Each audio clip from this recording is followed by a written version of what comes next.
Hello friends, mu Pranay और आज देखेंगे डीजे स्टेंटिंग। यानी जो डीजे स्टेंट रहता है वेरियस यूरोलॉजिकल कंडीशन में अपने कैसे क्या यूज में आता है और इन्हें उसको कैसे क्या प्लेसमेंट करते हैं इन द किडनी में, तो आज देखेंगे। तो ये देखो, डीजे स्टेंट रहता है, इसके दो एंड रहते हैं, एक तो प्रॉक्सिमल एंड और एक डिस्टल एंड। इसका जो प्रॉक्सिमल एंड रहता है वो किडनी में रहता है और डिस्टल एंड रहता है जो है अपने यूरिनरी ब्लैडर में रहता है। तो इसके दो एंड रहते हैं, उसका नहीं वो जो जे शेप रहता है, ऊपर से भी जे और नीचे से भी जे शेप। तो इसके कारण ये दो जे हो गए, तो इसको क्या बोलते, डबल जे यानी डीजे स्टेंट बोलते। तो यानी ये कैसे क्या रहते मैं आपको बताता हूँ। ये देखो, यहाँ पे ये नॉर्मल किडनी है और यहाँ पे डीजे स्टेंट प्लेस है। ये जो रेड कलर का दिख रहा है ये किडनी में इसका प्रॉक्सिमल एंड है और इसका जो डिस्टल एंड है वो यूरिनरी ब्लैडर में है। तो इसका ऐसा प्लेसमेंट रहता है डीजे स्टेंट का इन द यूरिनरी सिस्टम में।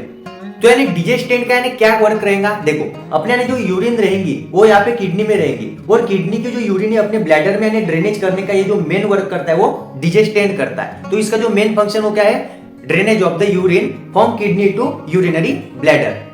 अभी देखेंगे कि इसके वेरियस यानी कौन से कंडीशन में अपन डीजे स्टेंटिंग प्लेस करते हैं। जो पहला रहता है वो रेनल कैलकुलस, यानी जो किडनी में अगर वहां पे स्टोन रहा तो उसके कारण अपन डीजे स्टेंट डालेंगे और जो यूरिन रहेंगे उसको यानी ड्रेनेज करेंगे।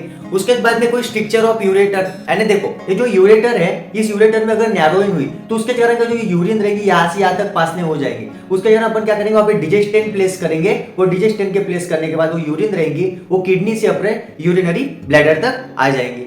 उसके बाद में पोस्ट ऑपरेटिव यानी कोई पीसीएनएल, यूआरएसएल, आरआईआरएस ऐसे बड़े जो सर्जरी रहते हैं उसके यानी ऑपरेशन के बाद जो छोटे छोटे स्टोन रहते हैं उसको भी यानी ड्रेनेज करने के कारण भी अपने को डीजे स्टेंट यानी प्लेस करते। तो यानी अभी देखेंगे कि डीजे स्टेंट रहता है उसका प्लेसमेंट कैसे करते। तो देखो सबसे पहले क्या करेंगे अपन, वो जो एक्सरे करेंगे यानी इन्वेस्टिगेशन करेंगे। इन्वेस्टिगेशन में अपने को यूरिन जो सिस्टम रहेंगे उसके स्पेसिफिक पोजीशन पता चलेंगे।